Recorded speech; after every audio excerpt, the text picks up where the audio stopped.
నీలో చీము నెత్తురుంటే నీకు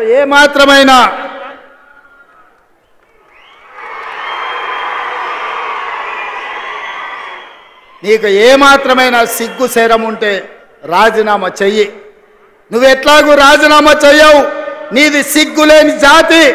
అందుకే ఇవాళ నువ్వు రాజీనామా చేయకపోతే అమరవీరుల స్తూపం దగ్గరకు వచ్చి ముక్కు నేలకు రాజు కాంగ్రెస్ పార్టీ మీద సవాలు విసిరినందుకు తెలంగాణ రైతాంగం క్షమించండి.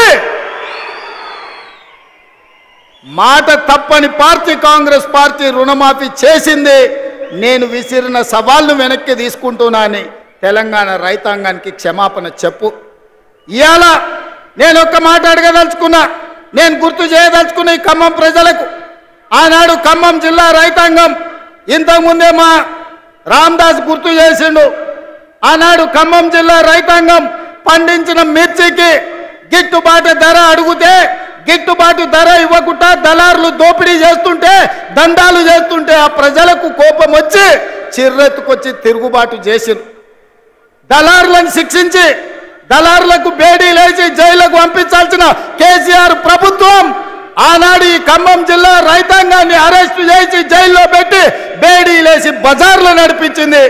ఆయల్లా రైతాంగానికి అండగా నిలబడడానికి ఈ ఖమ్మం జిల్లాలో నేను పర్యటనకు వచ్చిన. ఆయల్లా మీకు అందరికి గుర్తుండాలి, సంటి బిడ్డను భార్య సంకలు ఎత్తుకొని బస్సులో బేడీ లేచి తీసుకెళ్తున్న భర్తకు తన సంటి బిడ్డను చూపించడానికి పోతే కర్కశంగా పోలీసులు ఆడబిడ్డ మీద దాడి చేసిరు. ఆయల్లా ఆ కుటుంబాన్ని కూడా పరామర్శించడానికి నేను ఈ ఖమ్మం జిల్లాకు వచ్చిన. ఇదే కాదు, ఎన్నికల సందర్భంలో కూడా పాదయాత్ర చేస్తూ ఈ వైరాకు వచ్చిన. ఆనాడు మిమ్మల్ని అడిగిన, వైరాలో ఎమ్మెల్యేగా గెలిపించండి, తప్పకుండా రైతులకు 2 లక్షల రూపాయల రుణమాఫీ చేస్తామని చెప్పినాం. ఆర్టీసీలో ఆడబిడ్డలకు ఉచిత ప్రయాణం ఇస్తామని చెప్పినాం. అదేవిధంగా ప్రతి పేదవాడి ఇంటిలో 200 యూనిట్లు ఉచిత కరెంటును అమలు చేస్తామని చెప్పినాం. రాజీవ్ ఆరోగ్యశ్రీ పథకాన్ని 10 లక్షలకు విస్తరిస్తామని చెప్పినాం.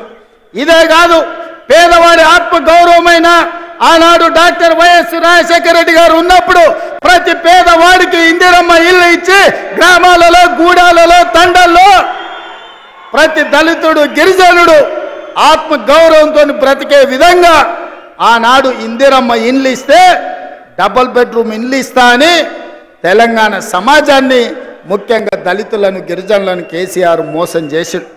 అందుకే పొంగులేటి శ్రీనివాసరెడ్డి గారి శాఖ గృహ నిర్మాణ శాఖ నుంచి ప్రతి పేదవాడికి ఇల్లు ఇవ్వాలన్న లక్ష్యంతో ఈ సంవత్సరం ప్రతి నియోజకవర్గంలో 3500 ఇందిరమ్మ ఇండ్లు రాష్ట్రం మొత్తం 4,50,000 ఇండ్లను ఇవాళ పేదలకు మంజూరు చేసి ఇవాళ పేదలను ఆత్మగౌరవంతో బ్రతికించే విధంగా కార్యక్రమాలు తీసుకున్నాం.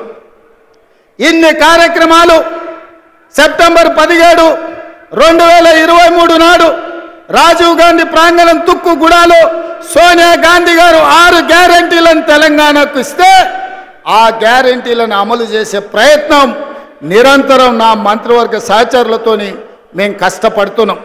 అందుకే మిత్రులారా, ఇవాళ మేము చేస్తున్న సంక్షేమం, మేము ప్రయత్నం చేస్తున్న అభివృద్ధిని చూసి ఓర్వలేక ఇవాళ టీఆర్ఎస్ నాయకులు ఉన్నవి లేనివి మాట్లాడుతున్నారు. నేను అడుగుతున్న కేటీఆర్ను, ఇవాళ ఆయన మాట్లాడుతుండు కాంగ్రెస్ పార్టీ మోసం చేసిందని. ఓరి సన్నాసి, అసెంబ్లీ ఎన్నికల్లో 39 సీట్లు ఇస్తే పార్లమెంటుకు వచ్చే వరకల్లా గుండు 0 ఇచ్చిండ్రు. 7 ఇట్లలో డిపాజిట్ పోయింది, 17 ఇట్లలో ఓడిపోయిండ్రు. ఇంకా మీ బుద్ధి మారలేదా?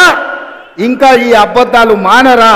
తండ్రి కొడుకులు బావ బామ్మార్దులని నేను అడగదలుచుకున్నా.